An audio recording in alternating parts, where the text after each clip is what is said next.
So very good evening to you all. कुछ clarifications इन classes के द्वारा आप लोगों को आ रहा है होपफुली। अभी तक एक रिदम बन गया होगा आई थिंक। स्टार्ट करने से पहले थोड़ा सा डिस्कशन कर रहा हूं, कोई भी बता सकता है।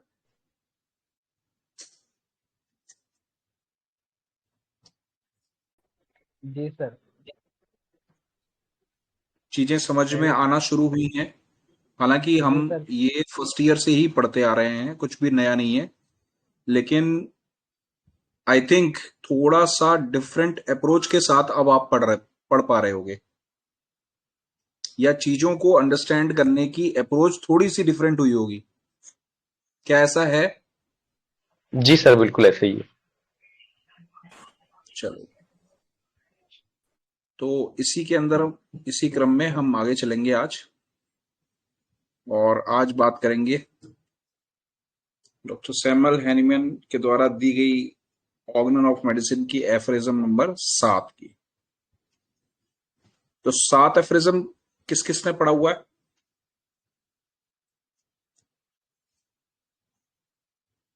एफरिज्म नंबर 7 सभी ने पढ़ा है? जी भाई। जी सर। इन शॉर्ट बताइए, क्या क्या इसके बारे में जानते हैं, इसमें क्या दिया है? सर, एफोरिज्म नंबर 7 में ये बताया गया है कि टोटलिटी ऑफ सिम्टम को रिमूव करना, मतलब डिसीज को रिमूव करना टोटली। ठीक है, ये सर समझ में आया था। ठीक है। और कोई ऐड ऑन करेगा इसमें?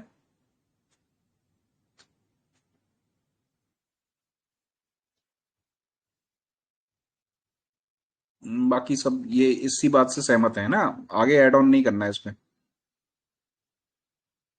चलो, आज हम 2-3 चीजें इसमें और सीखेंगे, ऐड ऑन करेंगे, और कैसे टोटलिटी ऑफ सिम्टम के बारे में क्या एक्स्ट्रा सर ने बताया है उसको फाइंड आउट करेंगे। ठीक है, चलो शुरू करते हैं फिर। स्टार्ट कर रहा हूं मैं रीडिंग। आप सभी के पास आपकी आपकी ऑर्गन होगी, उसको उठा करके पढ़ना शुरू कर दीजिएगा जैसे जैसे मैं पढ़ रहा हूं, और उसको अंडरलाइन करिएगा जहां जहां मैं कहता हूं। अब देखिए कितने अच्छे फॉर्मेट में ये लिखा हुआ है। पहले जो हम लोगों की राइटिंग्स होती थी इन इंडिया, वो छंद, दोहे इस फॉर्म में लिखी जाती थी। जैसे रामचरितमानस आपने पढ़ी है, कबीर के दोहे हैं, तो वो अपने राइटिंग्स को इस फॉर्म में लिखते थे। तो इन जर्मनी डॉक्टर हैनीमैन साहब ने जो एफ्रिज्म स्टाइल लिखी है, that is style of writing. और खास बात इसकी ये है कि जहां पीछे खत्म करते हैं उसी के आगे शुरू करते हैं। ठीक है, इन सभी में टीचिंग्स है।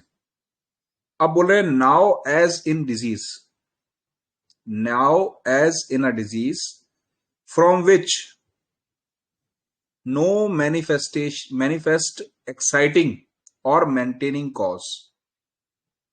ब्रैकेट में दिया कॉजा ओकेजनलिस। इस पर क्वेश्चन आता भी है, हम लोग फर्स्ट ईयर में थे तो क्वेश्चन आता था। Has to be removed. उसके बाद इसका दे दिया फुटनोट नंबर 3। अब इस लाइन को समझ लो, अंडरलाइन कर लो, बहुत इंपॉर्टेंट लाइन है। हम पढ़ते हुए चले जाते हैं, हम सीधे टोटलिटी ऑफ सिम्टम पे आ जाते हैं, लेकिन ये भी इसके अंदर बहुत इंपॉर्टेंट लाइन है। Now as in a disease from which no manifest exciting और maintaining cause has to be removed. अब यहां तक की बात करी, कहां तक की? पहले आपका लक्ष्य बताया उन्होंने, लक्ष्य बताने के बाद जो लक्ष्य है वो कैसा होना चाहिए, आदर्श कैसा लक्ष्य होना चाहिए हमारा, उसको कैसे, उसको प्राप्त करने के लिए क्या क्या शिक्षा दीक्षा आपकी होनी चाहिए, उसको प्राप्त करने में, करने के अलावा आपको प्रिजर्व कैसे रखना है, और इसके दौरान आपको क्या क्या चीजों की हेल्प पड़ेगी, वो 5th तक बताया। फिर 6 में हमने कल पढ़ा फिर आपको उसको निकालने के लिए ऑब्जर्व करना है पेशेंट के अंदर। ठीक है, इतनी बातें पढ़ी थी हमने। अब सातवें में वो कह रहे हैं कि मान लो अब कोई ऐसी डिजीज आती है जहां कोई एक्साइटिंग कॉज मैनिफेस्ट नहीं हो रहा, और first time in organ of medicine वो एक शब्द देते हैं मेंटेनिंग कॉज। पहले उन्होंने मेंटेनिंग कॉज नहीं दिया था, एक्साइटिंग कॉज दिया था। और दूसरा कौन सा दिया था, बोलिए? Fundamental cause. बिल्कुल सही। दो बातें उन्होंने करी थी, exciting cause, fundamental cause. Maintaining cause नहीं दिया था। उन्होंने इसकी जगह पे क्या बोला था, बताओ क्या बोला था? इससे मिलता जुलता इसकी जगह पे और क्या यूज किया था उन्होंने? हैं? सिग्निफिकेंट नहीं नहीं, सिग्निफिकेंट पॉइंट्स तो वो इंडिस्पोजिशन तो सर। बेटा इंडिस्पोजिशन तो इसी में इंडिस्पोजिशन। आएगा। इंडिस्पोजिशन तो इसी में आएगा भाई, आप लोग कहां आगे भाग रहे हो? अभी तक हम क्या बात कर चुके हैं? अभी तक हम एक्साइटिंग कॉज, फंडामेंटल कॉज के बारे में बात कर चुके हैं, लेकिन मेंटेनिंग कॉज अलग से दिया है एफरिज्म नंबर 7 में ही, इससे पहले बात नहीं करी है। लेकिन मैंने कहा इसके जैसा मिलता जुलता और क्या बताया था, सर ने बताया था, राइट, सर ने बताया था ऑब्स्टेकल्स टू क्योर, आपके क्योर के दौरान आने वाले ऑब्स्टेकल्स। ठीक है, तो ऐसे ही ये मेंटेनिंग कॉज भी ऑब्स्टेकल्स होते हैं।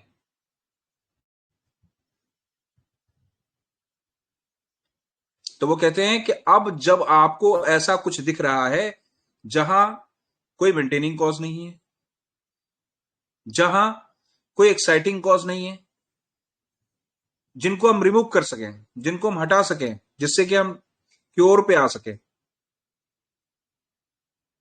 तो क्या मिला हमें? इसको हटा दें तो हमें क्या मिला? We can perceive nothing but the morbid symptoms. वो घातक सिम्टम्स मिल रहे हैं जो उसको डिस्टर्ब कर रहे हैं, मॉर्बिड सिम्टम्स। अब किसी के अंदर कोई एक्साइटिंग कॉज नहीं है, मेंटेनिंग कॉज नहीं है, तो क्या होगा? कुछ तो होगा, क्या होगा उसके अंदर बताओ? मॉर्बिड अगर सिम्टम।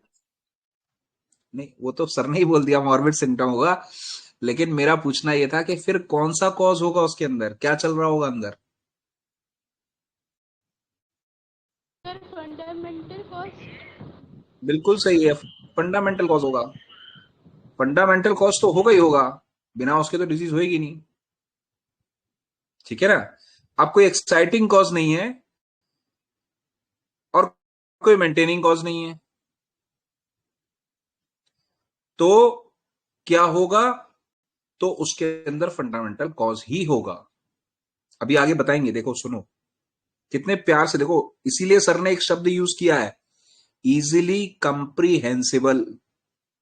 हमारे सर के द्वारा दी गई चीजें बहुत आसानी से समझने वाली है, सिर्फ आपको ध्यान से प्यार से इसको दिल से लगा के पढ़ने वाली चीज है बस। ठीक है, अभी देखो समझ में आएगा। वो कहते हैं from which no manifest exciting cause. Exciting cause नहीं है तो क्या नहीं होगा इसके अंदर? अगर किसी ऐसी डिजीज की बात कर रहे हैं जिसमें एक्साइटिंग कॉज नहीं है तो क्या नहीं हो सकता है? एक्यूट डिजीज नहीं होगी ना भाई। एक्साइटिंग कॉज नहीं होगा तो एक्यूट डिजीज नहीं होगी, और मेंटेनिंग कॉज नहीं होगा तो क्या नहीं होगी? उसके लिए दिया एफरिज्म, वो फुटनोट नंबर 3, वो हम आगे पढ़ेंगे। ठीक है, जो शब्द छोड़ देते हैं वो, जिसके लिए फुटनोट देते हैं, वो वो उसको एक्सप्लेन करते हैं, क्योंकि फर्स्ट टाइम इन्होंने मेंटेनिंग कॉज की बात करी, इसीलिए इन्होंने फुटनोट नंबर 3 की बात करी। अच्छा, फुटनोट नंबर 1 क्यों दिया था, बताओ?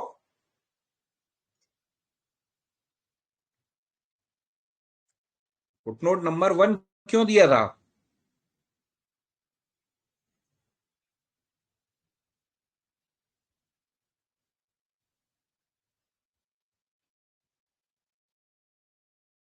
मिशन के बारे में बात कर रहे थे ना फुटनोट में। वो फर्स्ट एफरिज्म में जब मिशन के बारे में बात कर रहे थे तो उन्होंने कहा था कि इस सिर्फ और सिर्फ मिशन आपका रिस्टोर टू सिक है, सिक को हेल्थ पे बदलना है, क्योर में बदलना है, जैसे कि बता रहा हूं एज इट इज टर्म। तो उसी को एक्सप्लेन करके उसी का एक्सप्लेनेशन किया था कि उसका मिशन क्या नहीं है, इसलिए फुटनोट नंबर 1 दिया था। तो जो भी फुटनोट वो डालते हैं वो एक तरीके से एक्सप्लेनेशन होते हैं। फुटनोट नंबर 2 किस में था? Aphorism number sixth. 6 में, जहां पे वो लास्ट में बोलते हैं कि true and only conceivable portrait of disease, तब वहां पे वो फुटनोट नंबर 2 को इंसर्ट करते हैं, फिर उसको समझाते हैं कि क्या है पोर्ट्रेट ऑफ डिजीज क्या है। अब पहले लोग क्या सोचते थे, है ना? ऐसे ही तीसरा number footnote number maintaining cost को समझाने के लिए डाला है, क्योंकि पहली बार इंसर्ट कर रहे हैं मेंटेनिंग कॉस्ट। तो वो कहते हैं we can perceive nothing but the morbid symptom. अब ऐसे घातिक सिम्टम बचे हैं जो ना तो एक्साइटिंग कॉज की श्रेणी में आते हैं ना मेंटेनिंग कॉज की श्रेणी में आते हैं, तो जरूर ये सिम्टम फंडामेंटल कॉज से आ रहे होंगे। It must be the symptom alone by which the disease demand and points to the remedy suited to relieve it. It must, ये पक्का है, यहां इफ एंड बट मतलब नॉर्मल चीज नहीं बोली है, क्लियर शब्द को यूज किया है, शब्दावली देखो। इट मस्ट, यहां पक्का है, बी द सिम्टम अलोन, यही सिम्टम अकेले हैं, by which the disease demand, disease की demand, and the point of remedy suited to relieve it, जो दोनों डिमांड्स को पूरा करेगी, हमारी सूटेड रेमेडी को भी निकालेगी और डिजीज डिमांड भी बताएगी, यही सिम्टम। अब ब्रैकेट में क्या लिखते हैं? Regard being had to the possibility of miasm, had to the possibility of miasm and attention paid to the accessory symptom circumstances. Aphorism number 5 को बोल दिया उन्होंने। अब वो कहते हैं ऐसा भी हो सकता है कि पॉसिबिलिटी ऑफ मियाज्म हार्ड हो रही हो, हमें हमें पॉसिबिलिटी उसकी ढूंढनी कठिन है, तो हम क्या करेंगे? Attention paid to the accessory circumstances, जो एफरिज्म नंबर 5 में बताई। क्या क्या था बताओ? अभी पढ़ा था ना 2-3 दिन पहले, बोलो जल्दी।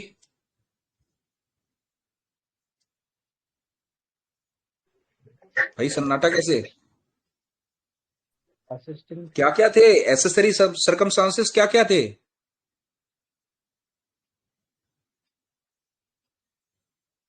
भाई moral, intellectual character, his occupation, mode of living, mode of habit, social domestic relation, age, sexual function था। जी सर। अरे तो यार भूलते क्यों हो? जी सर। भाई प्रभु ऐसे मत भूला करो, है ना? अभी 2 दिन पहले पढ़ा है यार।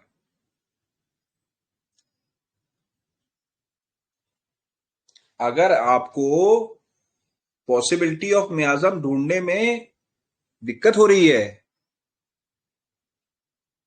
क्योंकि अब इतना तो समझ में आ गया, मेंटेनिंग कॉज नहीं है, नहीं है ना?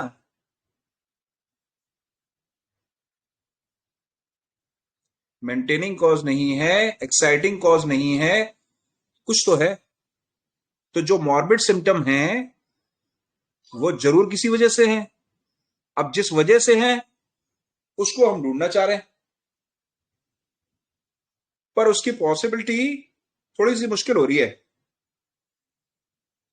तो हमें क्या करना होगा?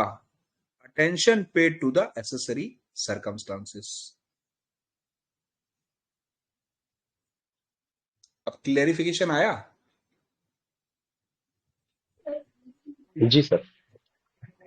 हम्म।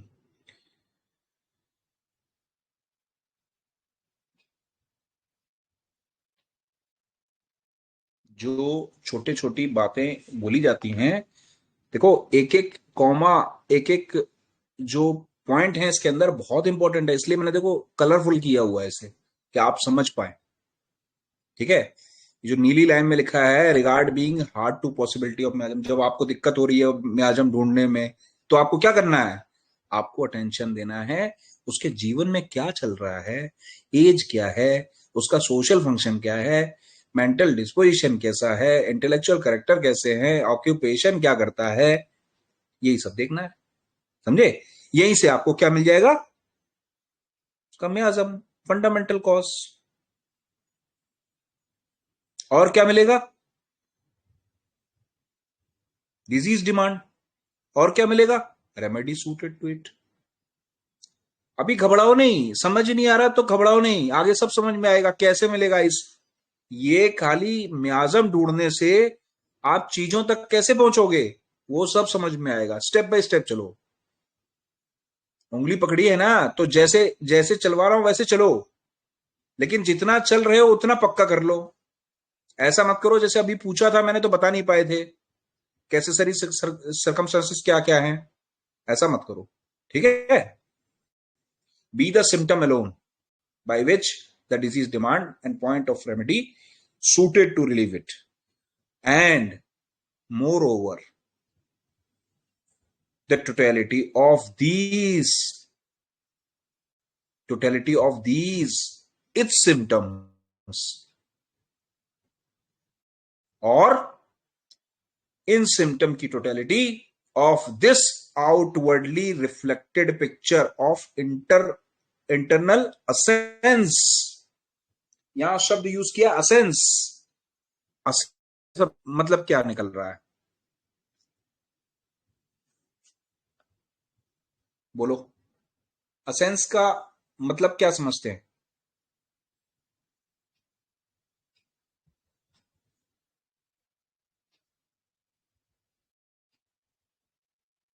बोलिए। असेंस माने समरी, असेंस माने जिस्ट, असेंस माने सार, असेंस माने उसका मूलभूत। ठीक है, एग्जाम्पल, जैसे आप आइसक्रीम खाते हो, वनीला एसेंस उसमें डला होता है, या रोज एसेंस डला होता है, डला होता है, यस और नो, इतना तो बोलते चलो। Yes, sir. हाँ, रिकॉर्डेड लेक्चर नहीं है भाई, तो बातचीत करो। तो एसेंस जो है वो उस चीज का सारा निकला हुआ निचोड़ है। तो यहां पर क्या हम निकाल रहे हैं, उसका पूरे ये सारे सिम्टम क्या देंगे हमें, जो बाहर निकलेगा वो क्या है, वो उस इंटरनल निचोड़ का आउटवर्ड रिफ्लेक्शन। ठीक है, that is of the affection of the vital force, जो क्या कर रहा है, उसका वाइटल फोर्स कर रहा है। Must be the principal or the sole mean, और अकेला कारण है, whereby the disease can make known what remedy it requires, और ये अकेला कारण है, यहीं से ही हम समझ पाएंगे कि इसको दवा क्या देनी है। ठीक है, डायबिटीज मेलाइटिस लेके आया, अलग सिम्टम, हाइपोथायराइडिज्म लेके आया, अलग सिम्टम, हाइपरटेंशन लेके आया, अलग सिम्टम, सबके सिम्टम अलग होंगे। एक ही डिजीज को तीन लोग लेके आए, तीनों के डिजीज के सिम्टम अलग होंगे, उनके मेंटल सिम्टम अलग होंगे, उनके इंटेलेक्चुअल सिम्टम अलग होंगे, सब कुछ अलग होगा। तो हम कैसे पहचानेंगे, लेकिन असेंस, असेंस पहचान में आ जाए क्या, ये क्यों इसके अंदर, इसके जीवन में ये घटनाएं क्यों हो रही हैं, इन घटनाओं में क्या रिएक्शंस आते हैं, इसके शुरू से कैसे रहा है, इसे किस चीज की चिंता रहती है जीवन भर, दीज आर एसेंस।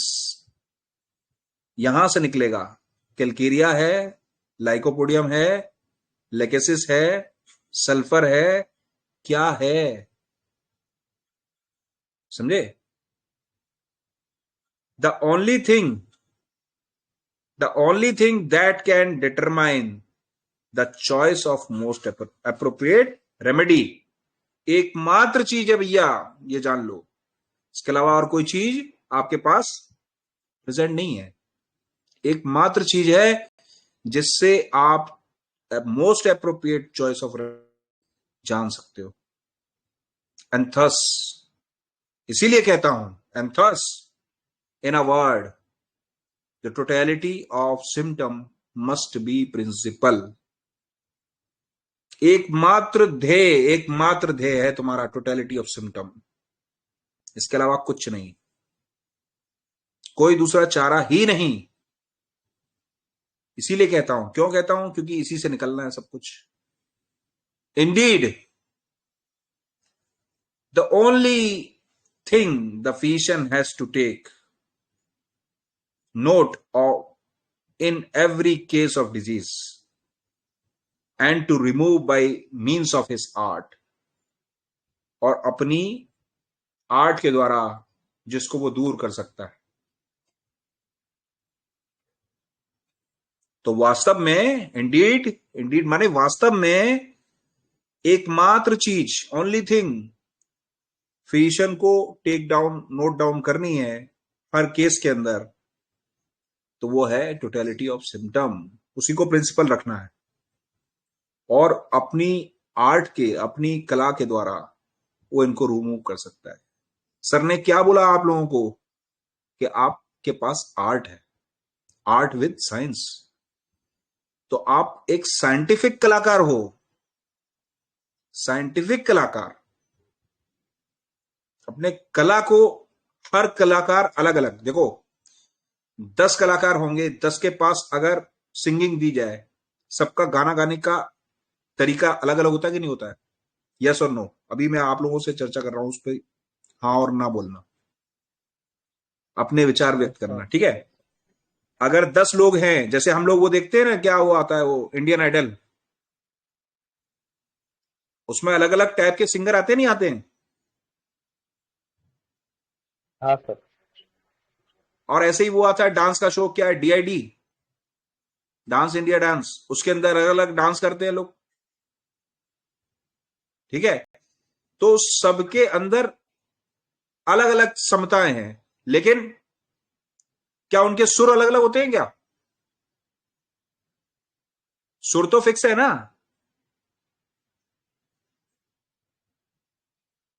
यस और नो? हाँ सर।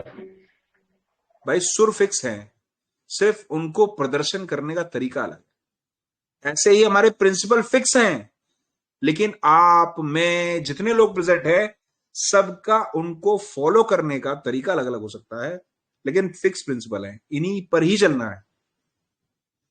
और क्यों चलना है?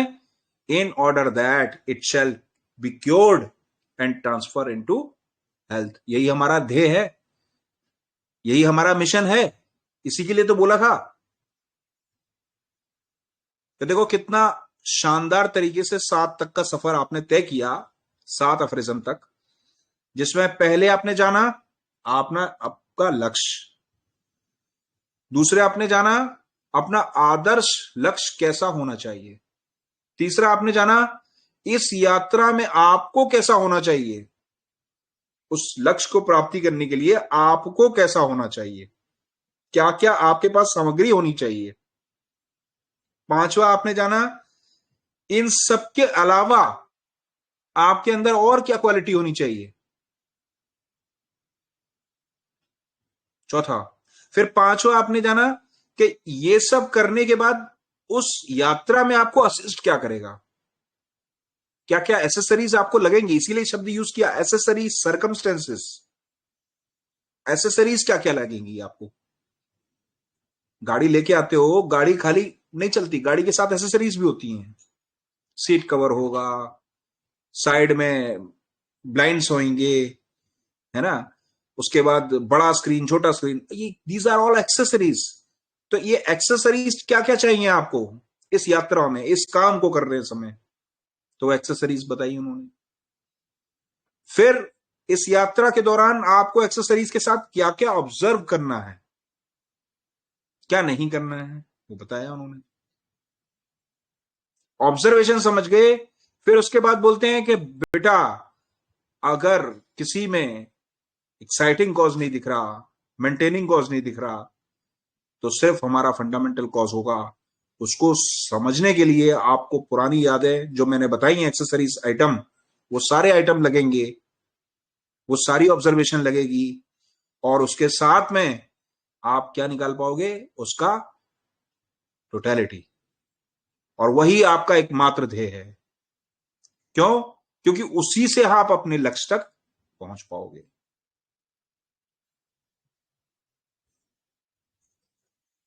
तो एफिज्म नंबर 7 समझ में आया। अभी 2 चीज बची हैं इसके अंदर, इनके फुटनोट्स, उसको अभी देखेंगे। लेकिन 7 समझ में आया नहीं आया? किसी को कोई Yes, कंफ्यूजन? sir. कोई कंफ्यूजन किसी को? कोई क्वेश्चन किसी का अभी तक? चले आगे। चलो जी सर। ठीक है, फुटनोट नंबर 3 पे आते हैं। अब जिसकी आप लोग चिल्ला रहे थे इंडिस्पोजिशन इंडिस्पोजिशन इंडिस्पोजिशन, तो यहां उन्होंने बात करी है इंडिस्पोजिशन। क्यों? क्योंकि उन्होंने एक शब्द यूज किया, मेंटेनिंग कॉज। इससे पहले उस मेंटेनिंग कॉज को बोल रहे थे obstacle obstacle to to cure. Cure, obstacle to cure.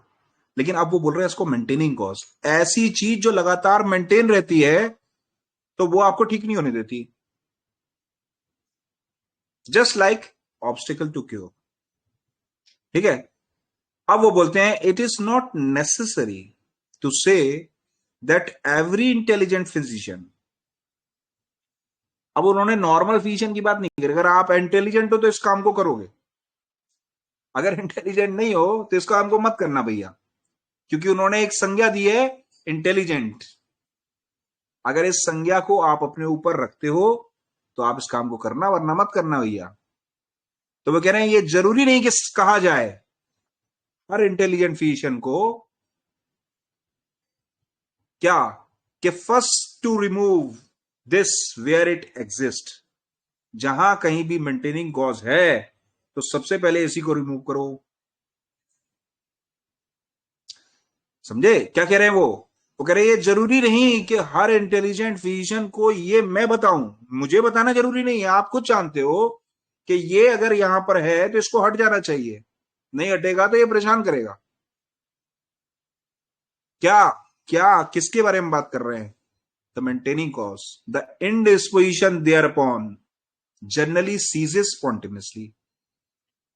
तो ये जो इंडिस्पोजिशन आया है, जो आपकी पोजीशन के अंदर डिस्टरबेंस आया है, इंडिस्पोजिशन माने नॉर्मल पोजीशन से हट जाना, नॉर्मल पोजीशन से डाइवर्ट हो जाना, थोड़ा सा अलग हो जाना।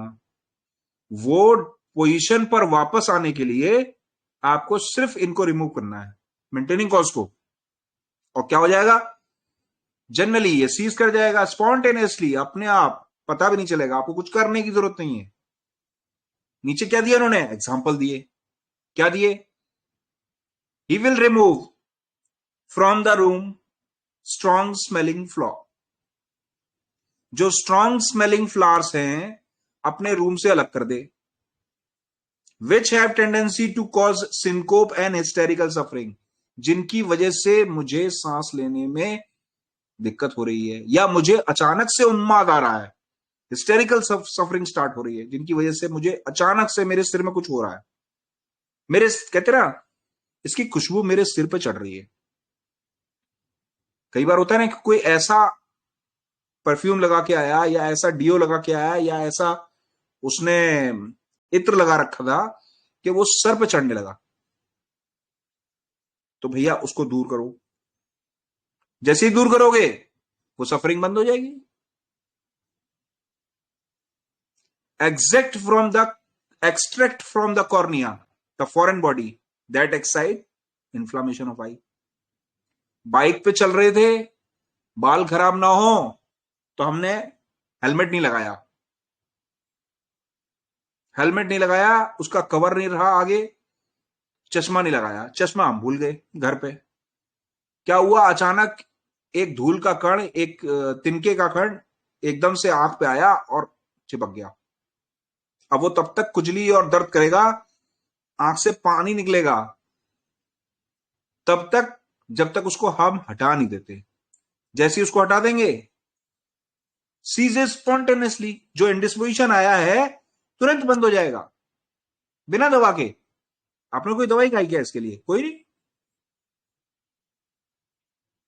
लूजन the over tight bandaged on wound that threaten causes mortification. उस टाइट बैंडेज को लूज कर दो जिसकी वजह से सर्कुलेशन बंद हो गया, and apply a most suitable one. या फिर ऐसा अप्लाई करो जो सुटेबल हो। ले बेर, खाली छोड़ दो, और पुट लाइगेचर, या उस जगह को बांध दो जहां वुंडेड आर्टरी निकल रही है। अगर वो निकलता रहेगा ब्लड तो फेंट कर जाएगा। तो उस फेंटिंग को बचाने के लिए, उस हाइपोवोलेमिक शॉक को बचाने के लिए उसको लाइगेट कर दो, उसको बांध दो। endeavor to promote the expulsion by vomiting of belladonna berry that may have been swallowed। कोई गलती से बेलाडोना वेरी swallow कर गया तो हमें जोर लगाना पड़ेगा उसको निकालने के लिए बाहर, वॉमिट आउट करो उसे। Extract the foreign substance that may got into orifices, your nose, gullet, ear, urethra, rectum, vagina, कहीं भी जा सकता है। ऑन बॉडी जो इरिटेशन क्रिएट कर रहा है, जो इन्फ्लेमेशन क्रिएट कर रहा है, उसको हटा दो। वेसाइकल कैलकुलस, पथरी पड़ गई, क्रश कर दो। यहां एक सर्जिकल करेक्शन बोलते हैं, उसको भी वो इंडिस्पोजिशन मान रहे हैं। वो कहते हैं अगर कोई बच्चा इम्परफोरेटेड एनएस से प्राप्त हुआ, ओपन करवा दो, सर्जरी करवा दो, एटसेट्रा।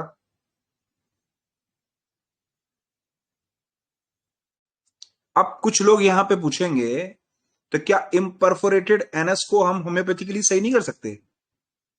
भैया it's an emergency, imperforated anus emergency है।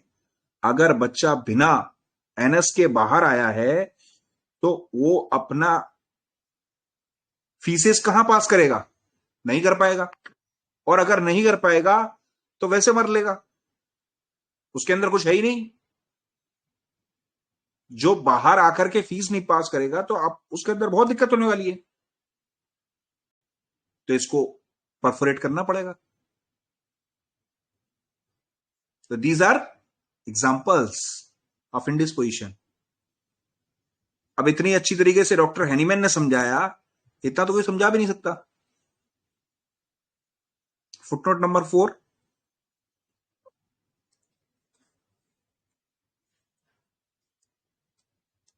फुटनोट नंबर 4, सर बोलते हैं in all the times the old school physician, पुराने old school physician, allopath physicians, not knowing how else to give relief, ज्यादातर जो पुराने स्कूल के physician हैं वो जानते ही नहीं कि इनको रिलीफ कैसे दिलाएं। Have sought to combat and if possible to suppress by medicine, और ना लड़ना जानते उससे, तो क्या कर लेते हैं? मेडिसिन से उसको रोक देते हैं, सप्रेस कर देते हैं। Here and there a single symptom from among a number in the disease, कई सारे सिम्टम है उसके अंदर, लेकिन एक एक सिम्टम पकड़ पकड़ के उसे दबाते रहते हैं। अच्छा, दबाते हैं कि नहीं बताओ? आपके पास उल्टी, दस्त, बुखार, पेट दर्द, लेके व्यक्ति आता है। उल्टी, दस्त, बुखार, पेट दर्द, ये 4 चीजें लेके आता है। आपने पूछा क्या हुआ? बाहर खाया था। कोई बाहर खाया था? हाँ, कल बाहर खाना पड़ा, एक दावत में चले गए थे। फिर क्या हुआ? लेट खाना खाया, सुबह से कुछ खाया भी नहीं था। फिर जब से खाया है, घर आया हूं, पहले उल्टी हुई, फिर पेट दर्द स्टार्ट हुआ, उल्टी होते होते पेट दर्द स्टार्ट हुआ, उसके बाद डायरिया स्टार्ट हो गया, अब बुखार आ रहा है और बेचैनी हो रही है, मेरी प्यास बहुत बढ़ गई है, पंखा चलाते तो ठंड लगती है, मेडिसिन बोलो भाइयों। आर्सेनिक। बस, आर्सेनिक, वेरी गुड, काम खत्म। 4-5 सिम्टम लेके आया था ना, हमने क्या दिया? सबने मिलके आर्सेनिक दिया। अब डॉक्टर साहब कहते हैं उन लोगों को बेचारों को ये पता ही नहीं है, वो क्या करेंगे? उल्टी के लिए एंटीएमेटिक, ऑन्डम, एंटी स्पास्मोटिक पेन के लिए, एंटी डायरियल डायरिया के लिए, एन एंटीबायोटिक फॉर फीवर।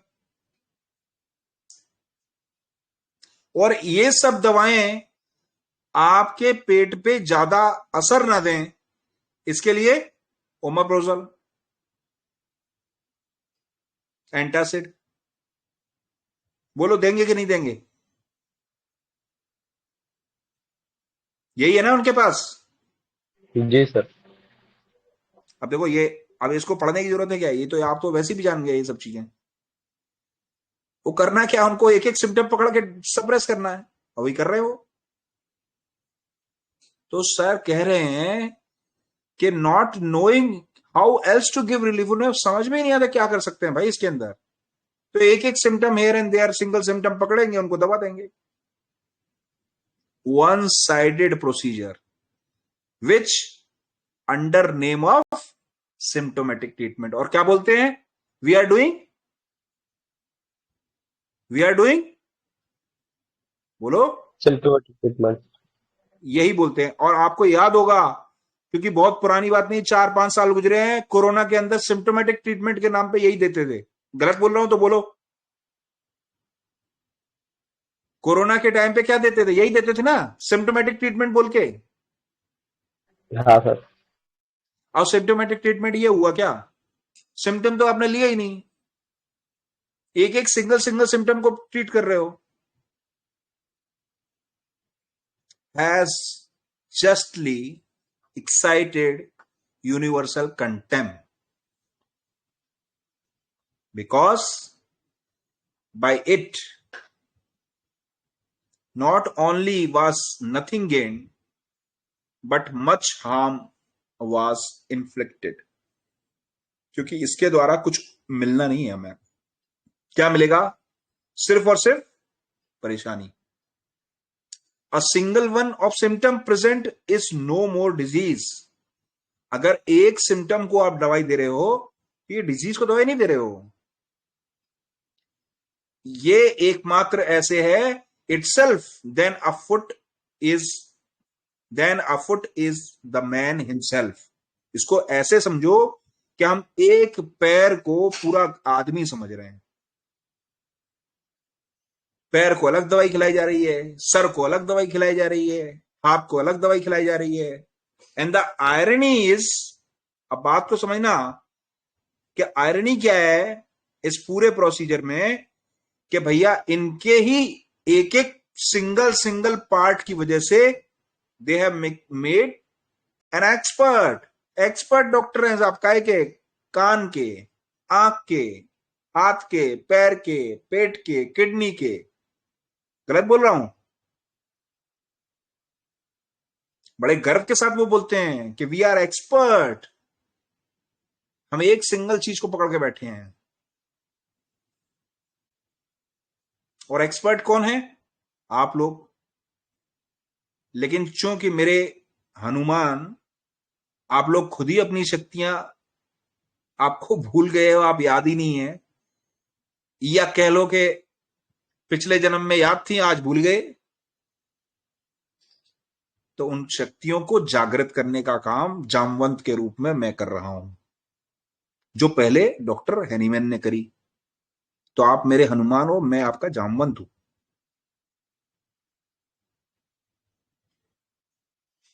मैं याद दिला रहा हूं कि आपके अंदर क्या क्या शक्तियां हैं। वो सिंगल सिम्टम से लेकर के उसको सप्रेस करना जानते हैं और गर्व से कहते हैं कि वी आर एक्सपर्ट। और आप टोटेलिटी देख करके देते हो और आप बोल नहीं पाते कि I am expert. This procedure was so much the more reprehensible that such a single symptom was only treated by antagonistic remedy। यही तो किया, एंटागोनिस्टिक ही तो दी थी। एंटीपायरेटिक, एंटीमेटिक, एंटी डायरियल, सब एंटी थी, antacid. Therefore only in an enantiopath and palliative manner. इसलिए ये सिर्फ पैलिएशन और सप्रेशन ही कर सकती हैं। whereby after a single elevation थोड़ी देर का आराम दिलाएंगी। It was subsequently only rendered all the worse. और थोड़े दिन बाद लौट के आएंगी बहुत भयंकर रूप में।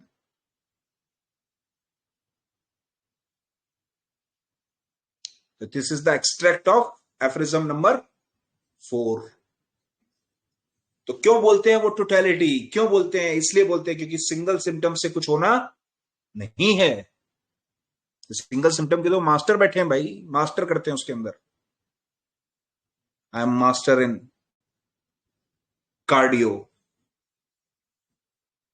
आई am master in neuro and master in uro. चलिए, key message of aphorism number 7, where no sir clear cause. हाँ जी। सर ये फुटनोट नंबर 3 में जैसे सर ने बोला है कि मतलब अगर मेंटेनिंग कॉज बना हुआ है, अगर मान लो किसी के पास ऑप्शन ही नहीं है, मान लो उसको स्मेलिंग, परफ्यूम की स्मेलिंग से दिक्कतें हुए जा रही है, हाँ, जैसे राइनाइटिस हो गया या मतलब अस्थमेटिक अटैक टाइप जो एलर्जिक अस्थमेटिक होता है, नहीं तो नहीं नहीं उनके नहीं पास नहीं नहीं ऑप्शन नहीं, की मतलब, आप तो फिर समझिए, समझिए संदीप भैया, आप समझिए। जी ये एलर्जिक राइनाइटिस जो शब्द यूज किया आपने, ये इंडिस्पोजिशन नहीं है भाई। यही तो समझना है हमें। ये इंडिस्पोजिशन नहीं है। यहां तो डिफेंस चेंज हो गई, ये फंडामेंटल कॉज बन गया। जी सर। और यहां पर ना मेंटेनिंग कॉज है और ना एक्साइटिंग कॉज है। यहां यही समझना है हमें। यहां पे मेंटेनिंग कॉज एक्साइटिंग कॉज नहीं है, या फंडामेंटल कॉज है। यही थोड़े दिन बाद समझ में आएगा जब मैं वहां तक पहुंचूंगा। पहुंचने तो दो, ठीक है? तो एलर्जिक जी sir. Rhinitis is never an indisposition. वो इंडिस्पोजिशन नहीं है मेरे भाई, वो तो फंडामेंटल डिजीज है ड्यू टू मियासम। हम मियासम को ट्रीट करना पड़ेगा, जी सर। समझे? तो अभी समझ में मतलब वो आएगा, उसके आगे प्रति चलेंगे। सेंसिटिव, हैं बच्चे? उसके प्रति वो सेंसिटिव है, मतलब वो जो राइट राइट राइट, उसके स्मेल प्रति है। सेंसिटिव है। उसके प्रति सेंसिटिव है, लेकिन क्यों सेंसिटिव है? आखिरकार उसके अंदर सेंसिटिविटी क्यों बनी? देखो हमारे यहाँ पे जी ना कुछ भी हाँ हूं में नहीं चलता है। क्यों क्या में चलता है? ऐसा है, ऐसा हूं, नहीं। ऐसा क्यों है, ऐसा कब से है, ऐसा क्या है, ये चलता है। These are questioning. भाई एक आमुक व्यक्ति एलर्जिक सिम्टम के ही, मैं एलर्जिक राइनाइटिस के ही 5 टाइप बता सकता हूं। एक व्यक्ति को सिर्फ गर्मियों में होती है और एक व्यक्ति को सर्दियों में होती है, और एक व्यक्ति को ठंडी चीजों से होती है और एक व्यक्ति को धूप में जाने पे होती है। तो आखिरकार क्यों बनी, सवाल ये उठता है। तो हमें कहां से हेल्प मिलेगी? अपने एसेसरी आइटम से। एसेसरी आइटम क्या है? उसका ऑक्यूपेशन क्या है, उसकी एज क्या है, उसका डिस्पोजिशन क्या है, उसका मेंटल एटीट्यूड क्या है, उसका इंटेलेक्चुअल कैरेक्टर क्या है, उसके हैबिट्स क्या है, उसके सोशल एंड बिहेवियर क्या है। समझे भाई? जी सर। हाँ, तो वो अभी समझ में आएगा धीरे धीरे ना, वो आगे की कहानी है। चलो, तो की message of aphorism number 7 is when no clear cause of disease is found we rely solely on symptom. जब हमारे पास क्लियर सिम्टम, कोई कॉज का मिल रहा है, the symptom are the only guide to select appropriate remedy. तो totality of symptom reflects the inner disturbance of the vital force. यही सर ने बोला था, जो टोटलिटी मिल रही है वो उस वाइटल फोर्स के डिस्टर्बेंस को दिखा रही है। तो what is totality of symptom? It is the complete picture of patient suffering. वो चीज है जो अंदर से उसके अंदर क्रिपल इमेज उसके अंदर की बाहर झलक रही है। It includes physical, mental, emotional symptoms. It is unique to each individual and form true diagnosis in homeopathy. The role of vision: observe carefully, collect all significant symptoms, avoid conjecture or theory, focus on patient unique symptom picture to select the curative remedy. The and importance in homeopathy reinforces that disease is not a separate entity but altered stage of vital force. Cure happens when symptom image is removed. The remedy should mirror the symptom totality of disease. समझ में आया भैया? इतना सब, इतना समझ में आ गया सबको? किसी को कोई कंफ्यूजन तो नहीं है अभी तक? हाँ सर आया। चलिए, aphorism number 7 stresses on observation over assumption. अभी ऑब्जर्वेशन हमने ऑन सिम्टम देखे थे, कि कौन से सिम्टम का ऑब्जर्वेशन करना है। 6 में ऑब्जर्वेशन ऑफ एजम्पशन। अब एजम्पशन पे ऑब्जर्वेशन करना है, कि फालतू का नहीं सोचना उसमें cause. Treat the patients experience, not just diagnostic labels. Symptoms are the language of vital force and are only guide to healing. This is our today's conclusion. अब आज की शायरी। रोग न केवल तन की कहानी है, ये मन की भी जुबानी है। हर लक्षण में छिपी एक पीड़ा, हर दर्द की अपनी निशानी है। डॉक्टर वही सच्चा कहलाए जो रोग के मूल को पहचान ले, लक्षणों की गहराई में उतरे और उसके भीतर की ज्वाला पहचान ले। न सतही नजरों से देखे, न केवल नाम से रोग को जाने। वो खोजे सच्चे कारण को जो जीवन के भीतर से लाए। होम्योपैथ की यही पहचान, न दौड़ न जल्दबाजी। हर मरीज एक किताब, हर पन्ने में है उसकी राजदारी। तो चलो उस सच्चे रोग को समझें जो दिखता नहीं पर जीता है। एफरिज्म 7 यही सिखाए, रोग का स्वरूप ही पहली दवा है। तो ये आपकी आज की कहानी।